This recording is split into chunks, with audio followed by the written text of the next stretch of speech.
Good afternoon. How are you today? Good afternoon. Just great. I hope you are feeling the same way. I am. To everyone, I want to give folks an opportunity to log in here. But to get us started, I am Sharon Porter. I'm the head of public relations for INLIVIAN.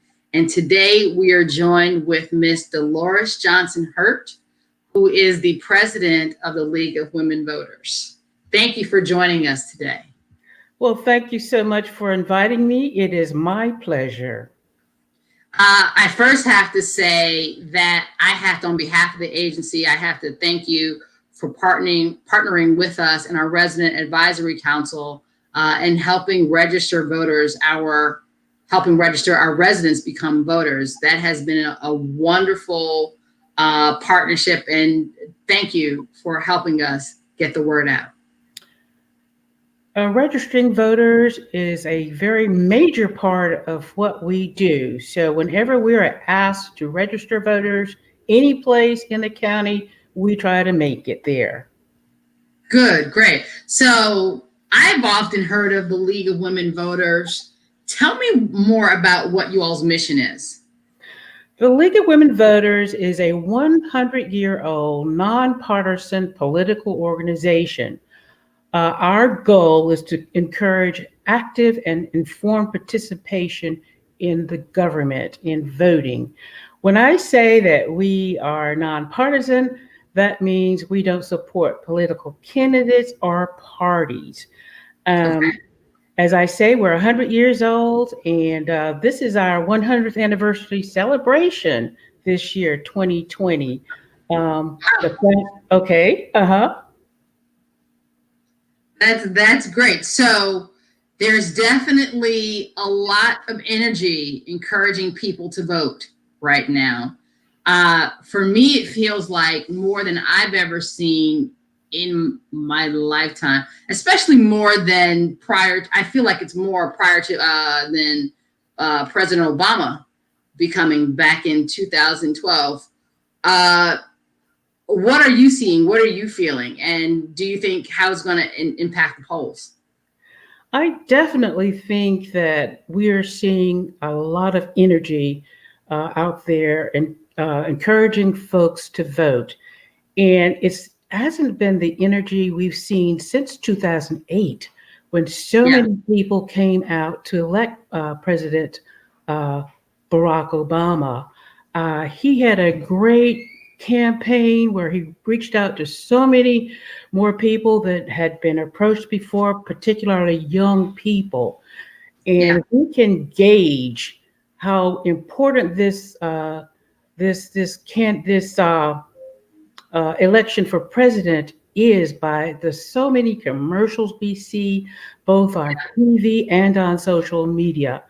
People have been galvanized. Folks, especially young people, have been participating in demonstrations throughout the summer and even prior in the spring to protest the killing of Black men and women, and to protest for social justice up and down the line. So I think that will parlay into many people getting out to vote. Early voting has already started, and we know even here in Mecklenburg County that the numbers are over double what it was when we last voted for president in 2016. Wow, that's great. So let me say, for anyone who's watching, I know we've got a couple of folks watching. If you have any questions for me or President Dolores Johnson Hurt, please don't hesitate to put them in the comments section, and we'll read them and answer them as we go through. So I think I misspoke. I said 2012. You're absolutely right. It was 2008 where we saw so much energy. I know I had conversations with people who just opted out of the 2012 election. How do you engage those voters again, right? Because I know you're nonpartisan, but you're also having to engage voters. How do you engage the apathetic voter? Well, we have to understand that particularly in our Black community, So many of us have not had the tradition of voting. We have Mm, been, our votes have been suppressed. We've had to fight and even die to get the right to vote. yeah. So that's a factor in perhaps the apathy or indifference when it comes to voting. Hmm. But we have to show them, demonstrate, talk to them always about how important the vote is. If the vote, our vote, or anybody's vote, were not important, do you think there'd be so much voter suppression going on? And especially Yeah. for us in the Black community, ever since we've Yes. been here, we didn't have the right to vote at first, and voter suppression, especially since the gutting of the Voting Rights Act back in 2013, we've seen states around the country just rev up suppressing the vote. So that leads me to my next question, right? We have a lot of people who believe that the system is rigged, like that you just can't win. There's no way to stop bad people from doing what they want to do. People with money, people with power.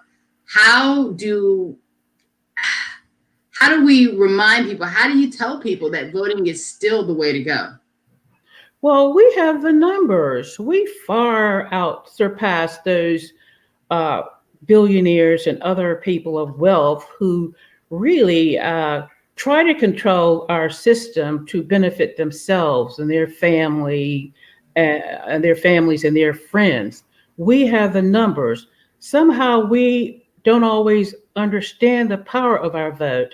I think that Yeah, even goes back to when we are taught in school about our democratic or what we would like to be a democratic process here. I think every student should be taught civics uh, and should be required to yes, take a civics course so they can learn about the power of the vote. yeah, Um, so, yeah, I think that's important, and we just have to keep uh, keep pushing the notion that if you don't vote, if you do nothing, nothing is going to be changed. And the fact that there are folks out there wanting us to believe that the system is rigged is a form of suppression, and it serves as a way to discourage folks from actually going out to vote.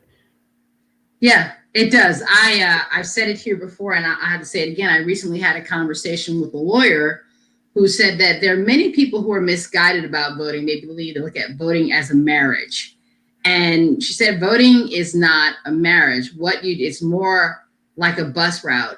You go with the candidate that's going to get you to your closest destination that you're trying to get to, and you need to walk the rest, Oh, right? what? Because there is no perfect candidate. There is no perfect candidate that's going to vote and believe everything that you believe. That just doesn't exist. And if we can understand that it's about getting to the person who's going to get you to the closest where you're trying to get to, and then you're going to get out there and you're going to have to do some more work yourself. That's a wonderful analogy. Democracy is not easy. It's not easy to be engaged given our particular lifestyles, given the fact that we have to take care of our families. For many of us whose financial circumstances are not what we want them to be, we're very much concerned about surviving. And Yes. so voting and is peripheral to so many of us, in addition to uh, being discouraged about voting. Absolutely. I mean, so now let's just talk about our political station. I'm not asking you to be partisan at all here, but we've seen actions from our elected officials that many of us have just never seen before. I mean, the debates are not what we're accustomed to. There were town halls just the other night. I think it was last night. Individual town halls that were on national television because they're not doing any more debates, and we know that voter suppression is real. Again, how do we feel comfortable with the process, right? Because now we've got people who are putting doubt in our mind about voting by mail. We have all kinds of things that are being conjured up to make us just very weary of the process. How do you encourage, or how do you support the belief in the process to voters? Well, this is the system we have, and we have to take advantage of it and understand and realize that there are those who do not want, in particular, people of black and brown complexion not to vote. Yeah.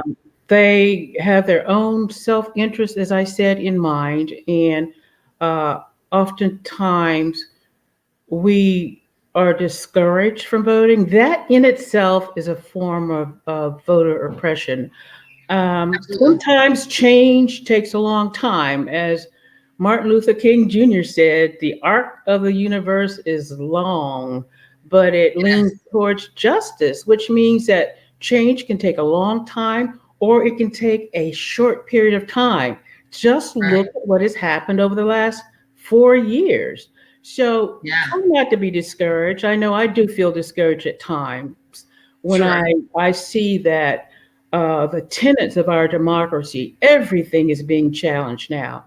And so Right. if you don't get out and vote, you will see more and more of our traditions, more and more of our laws being challenged and even eradicated. And we could become an autocratic Yes. government instead of trying to and striving to be democratic in the way Democratic. we Right. live in this country. It's very important not to be discouraged. Take one step at a time, Right. and you eventually get to where you're going as far as change and as far as voting is concerned. We plead that you not stay home. We plead that you encourage family members and friends to get out and vote. We encourage Yeah. you to do early voting, which is taking place now. And it Right is now. important for you to know that if you haven't registered to vote, you can register and vote at any one of the 33 early voting sites we have here in Charlotte, Mecklenburg. So let's just talk about early voting for a second, because I was having a conversation with a friend of mine this morning, and I thought I understood, but maybe, and I just want to make sure, because then she started raising questions, and I don't think I understood everything I understood about early voting. So with early voting, do you have to get a ballot in the mail first and then take that to the early voting location, or can you vote just as you would normally do on election day?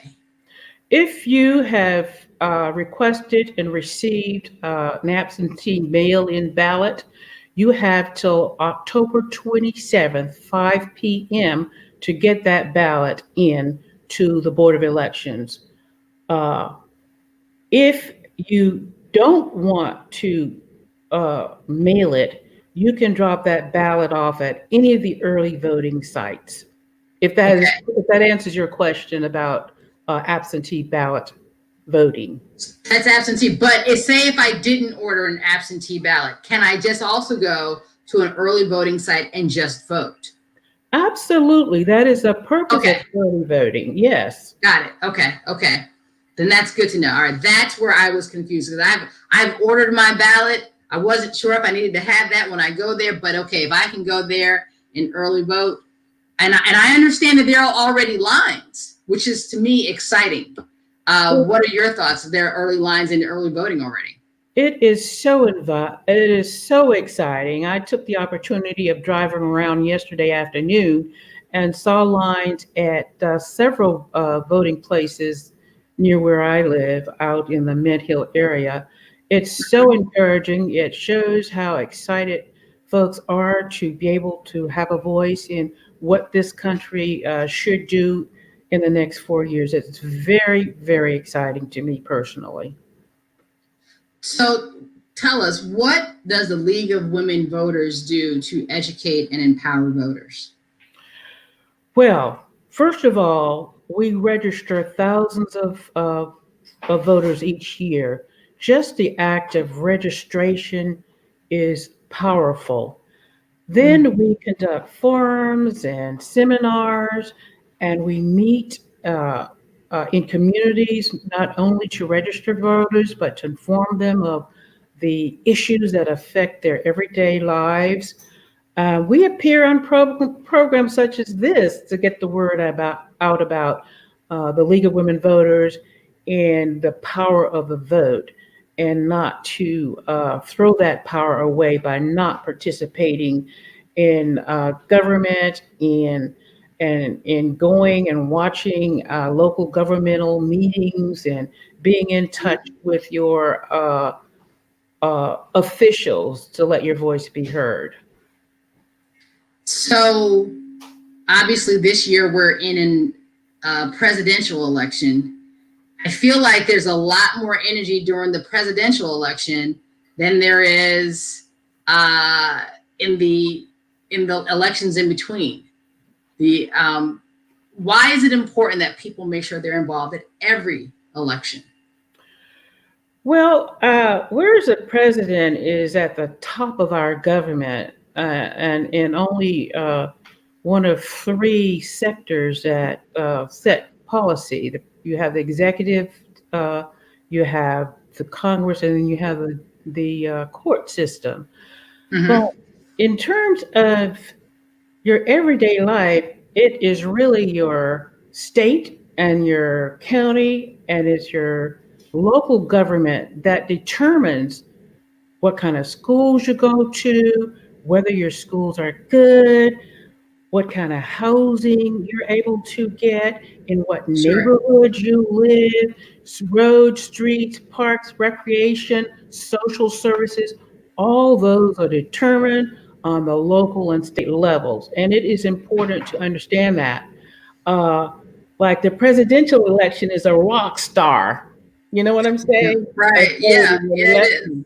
But you Yes. must also understand, and this is where education is lacking and the school system is responsible for this.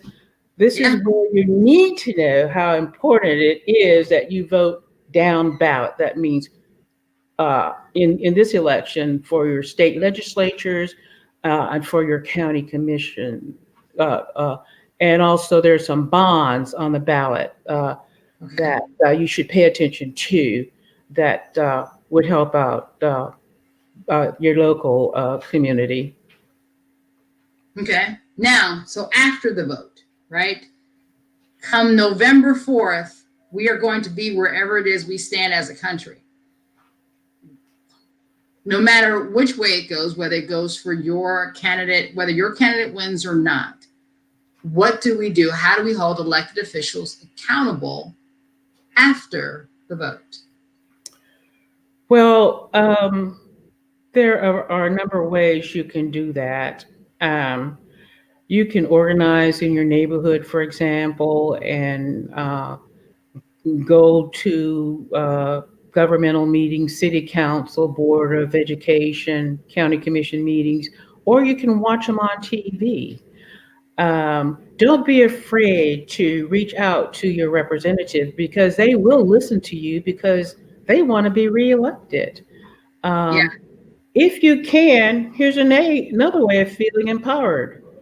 Contribute $5, $10, $25. That way you feel more invested in the candidate that you may or may not have chosen to represent you.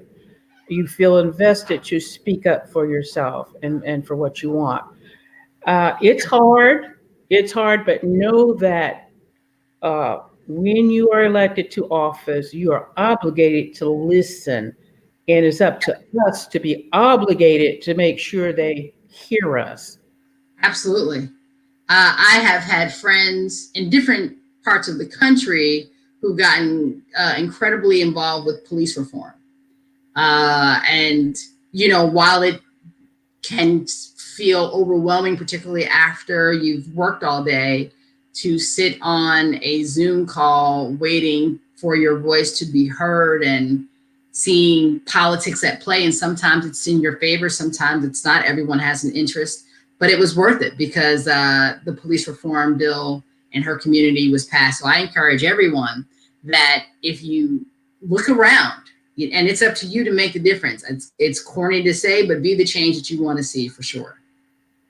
You're absolutely correct. That's the only way it's going to happen. And folks who understand the power of their voice and the power of their votes, make sure they get in the face of politicians. You can, if you go to any city council or county council or even board of election meetings, you'll see that some folk are there en masse. They have their numbers there, and just Yeah, seeing the numbers make those politicians pay attention to you. Absolutely. yeah, Be involved, stay involved. It's hard work, but we have to it's hard do work. it. Mm-hmm. And I would say that one of the advancements of COVID would be that there are so many things made more accessible since we can't meet in public. And so it's a lot easier now to watch a city council meeting from home because you can have it up on your monitor and you can still be doing work at the same time. Or I've had to, and I'm holding myself accountable here. I had not attended or seen a county commissioners meeting. And then I was just amazed at what I saw and just how accessible, to your point earlier, just how accessible it was to connect and have your voice heard. And so it definitely encouraged me to make sure that my voice is heard and I'm speaking up more. And I certainly, listen, I'm not even gonna lie, I definitely donated, to your earlier point. I have definitely donated. If there's any kind of silver lining to this pandemic, we're at home. We have Zoom and other methods of interacting online, and it has been infinitely more easy to participate. To participate, yeah. Yes. Yes. All right. So, how can people get involved with the League of Women Voters? And can only women join? Absolutely not. We have men who are very much involved locally, statewide, and nationally. As a matter of fact, we have two male board members on our local league board here in Charlotte, Mecklenburg. The only requirement that we have of membership is that you're 16 years old.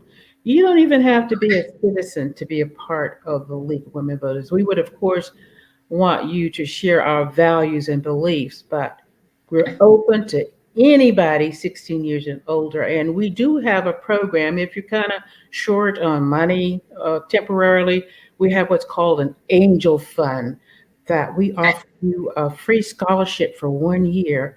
And all we ask of you is that you be active in one of our uh, uh, action teams that we have. Okay. Mm-hmm.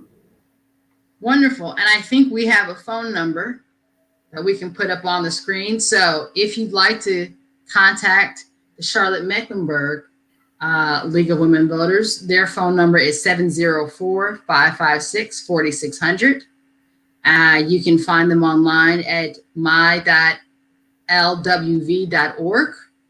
and then look for North Carolina, Charlotte Mecklenburg. And then you can also go to www.vote411.org, correct? Sharon, let me add another one. Sure. The goleaguego.org is our website, goleaguego.org. And Okay. when you go there, you get a great overview of what we're doing. You have access to our Facebook and Twitter pages right there on the site. So that's also an excellent way of getting in touch with us. And you can even join the league online at our goleaguego.org website. Perfect. We'll make sure that we put that in afterwards and people can find it in our comments later. You can go to, as President Johnson Hurt said, www.goleaguego. So this has been our Lunch and Learn today. I want to thank you so much, Ms. Hurt, for taking this time with us today, educating us on the importance and the value of voting. Of course, I cannot listen. I understand we are adding our voice to a million voices talking about that, but we will be 1,000,001 because I'm trying to get everyone to vote like their life depends on it, because it does. It really does. And I've been on so many Zoom calls as a result of this election, and it does not hurt to keep repeating. Repetition does work. Mhm. Repetition, repetition, repetition, repetition. So, again, I want to thank you so much for taking time out of your day. Have a great day. Be safe. Happy voting. Thank you. Happy voting to everyone. Let's make that change we need. Let's make the change you want to see, whatever that is. Thank you so much again for having me. Thank you very much. Take care. You too.